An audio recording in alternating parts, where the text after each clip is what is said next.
Good morning students, today is your English grammar class. बेटा last grammar class में हमने chapter 3 start किया था, पार्ट्स ऑफ स्पीच, जिसमें हमने 8 पार्ट्स ऑफ स्पीच पढ़े थे और उसमें से 4 हमने विद डेफिनेशन डिस्कस भी कर लिए थे।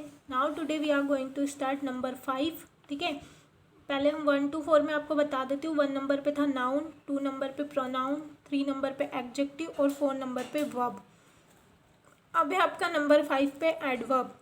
An adverb tells us when, where और how an action takes place। ठीक है, एडवर्ब हमको क्या करते हैं, वर्ब की विशेषता बताते हैं। हमने वर्ब पढ़ी थी, जब भी सेंटेंस में अगर कोई काम हो रहा है सब्जेक्ट के द्वारा तो वो क्या होती है, वर्ब होती है।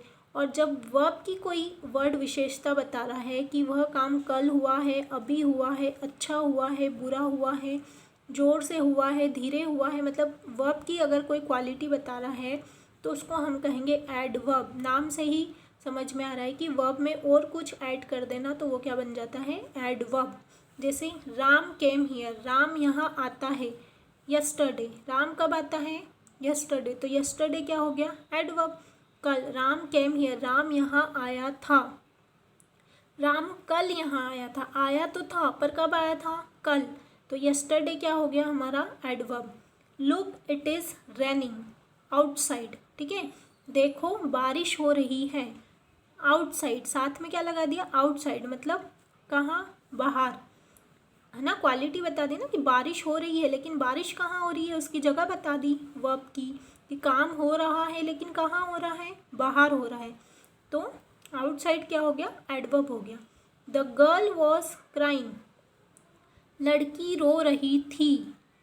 The girl was crying loudly, लेकिन हमने उसमें अगर ऐड कर दिया लाउडली, लड़की रो रही थी, कैसे रो रही थी, जोर से। लाउडली मतलब जोर से, तो लाउडली क्या हो गई, क्राइंग की क्वालिटी हो गई कि वो रो तो रही थी लेकिन कैसे रो रही थी, जोर से। तो जो भी वर्ब की विशेषता बताता है वो क्या हो जाता है, एडवर्ब। ठीक है, नंबर 6 पर है आपका preposition. A preposition comes before a noun or a pronoun to show the time, place और position of something। ठीक है, ऐसे वर्ड जो क्या करते हैं, किसी की पोजीशन बताते हैं, किसी की मतलब नाउन की। ऐसे वर्ड जो नाउन की क्या करते हैं, पोजीशन बताते हैं। टाइम मतलब समय बताते हैं, प्लेस मतलब जगह बताते हैं, और पोजीशन मतलब उसकी स्थिति बताते हैं, तो वो क्या हो जाते हैं, preposition. Example, the boy rain after the ball, जो बॉय है वो लड़का है, भाग रहा है, लड़का दौड़ता है। आफ्टर द बॉल, किसके पीछे, बॉल के पीछे, है ना। ये जो बॉय है ये बॉल के पीछे क्या कर रहा है, दौड़ रहा है। तो आफ्टर मतलब पीछे, और वो किसके पीछे दौड़ रहा है, बॉल के पीछे। तो ये क्या हो गई, उसकी पोजीशन हो गई, उसकी दौड़ने की पोजीशन बताइए कि वो दौड़ तो रहा है, दौड़ता है, लेकिन किसके पीछे दौड़ता है, बॉल के पीछे। A little girl stood under a tree, एक छोटी लड़की खड़ी थी।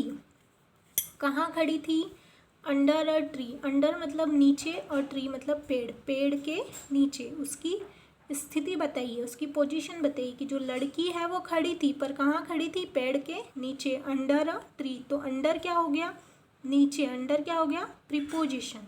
उसकी पोजीशन बता रहा है, वो लड़की की क्या बता रहा है, पोजीशन। ठीक है, there was a cow in the garden, वहाँ पर गाय थी, वहाँ पर एक गाय थी, लेकिन कहाँ पर थी, इन द गार्डन, बगीचे में। उसकी पोजीशन बता दी कि जो गाय थी वो कहाँ थी, बगीचे में। तो इन मतलब होता है में, तो इन क्या हो गया, प्रीपोजिशन। तो ये जो वर्ड्स होते हैं जो पोजीशन बताते हैं, जैसे under, after, before, in, on, at, ये सब क्या होंगे, प्रीपोजिशन होंगे। Okay, the most common preposition in English are in, at, on, of, into, for, from, by, with, to, etcetera. मतलब बहुत सारे कॉमन प्रीपोजिशन होते हैं इंग्लिश में, जो हम आपका एक चैप्टर आएगा प्रीपोजिशन, फिर उसमें हम इसको अच्छे से डिस्कस करेंगे। नेक्स्ट है आपका कंजंक्शन। कंजंक्शन होता है वो क्या करता है, जोड़ने का काम करता है। कंजंक्शन का मतलब ही यही होता है, जोड़ना। Conjunction is use to join words और सेंटेंस, या तो ये शब्दों को जोड़ता है या फिर सेंटेंस को जोड़ेगा। Same worked hard but failed. ठीक है, सेम ने बहुत मेहनत की थी, फेल हो गया। तो बीच में इन दोनों को जोड़ने के लिए क्या लगा दिया, बट। सेम ने मेहनत की थी परंतु फेल हो गया, ठीक है। तो पर के लिए हमने क्या यूज़ किया, but. Meeni and Pinky are good friends.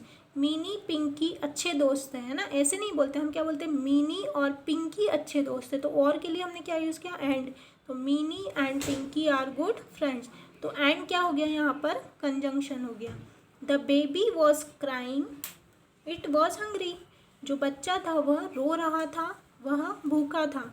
लेकिन बीच में हमको एक शब्द की और ज़रूरत है दोनों सेंटेंस को जोड़ने के लिए। बच्चा जो है वो रो रहा था क्योंकि वह भूखा था। तो क्योंकि के लिए हमने क्या यूज़ किया, बिकॉज। बिकॉज क्या हो गया आपका, कंजंक्शन। तो इस तरह के जो वर्ड्स होते हैं जो सेंटेंस या वर्ड्स को आपस में जोड़ते हैं उनको हम कहेंगे कंजंक्शन।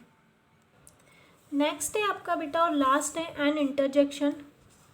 इंटरजेक्शन क्या होता है, एक्सप्रेसेस सम स्ट्रॉन्ग और सडन फीलिंग्स, ठीक है। अचानक से जब कोई स्ट्रॉन्ग और सडन फीलिंग जो होती है, हमारे जो भाव होते हैं उसको इंटरजेक्शन कहते हैं। जैसे अचानक से दुखी होना, खुश होना और हमारे मुंह से क्या निकलना, कुछ वर्ड्स निकलना, जैसे हुर्रे वी हैव वॉन, है ना, हुर्रे कि हम क्या हो गए, जीत गए, है ना। बच्चे चिल्लाते हैं ना, जैसे उनके हाथ में ट्रॉफी है, ये जीत गए, तो क्या चिल्लाते हैं, hurray.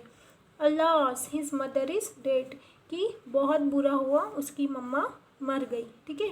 Oh you are again late today, हम बोलते हैं ना, अरे तुम फिर से क्या हो गए, आज लेट हो गए। Oh Tony how foolish you are, oh Tony तुम कितने मूर्ख हो, ठीक है।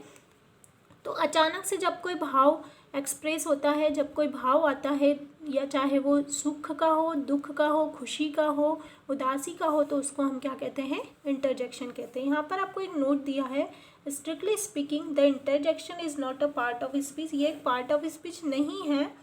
It is not connected with other words in the sentence. ये मतलब सेंटेंस में किसी वर्ड से कनेक्ट नहीं होता है। इट स्टैंड्स बाय इटसेल्फ, ये खुद अकेले भी हो सकते हैं। It is added to a sentence to express some sudden feeling. इनका उपयोग हम सेंटेंस में कुछ अचानक से कुछ फीलिंग बताने के लिए हम करते हैं, ठीक है। तो यहाँ पर आपकी ये 8 पार्ट्स ऑफ स्पीच कंप्लीट होते हैं। इसकी जो एक्सरसाइज है वो अब हम नेक्स्ट वीडियो में करेंगे। यहाँ तक आपको 1 to लेके 8 तक सारी डेफिनेशंस अच्छे से पढ़ के और समझ के रखनी है, जब भी आप आगे की एक्सरसाइज कर पाएंगे। Thank you.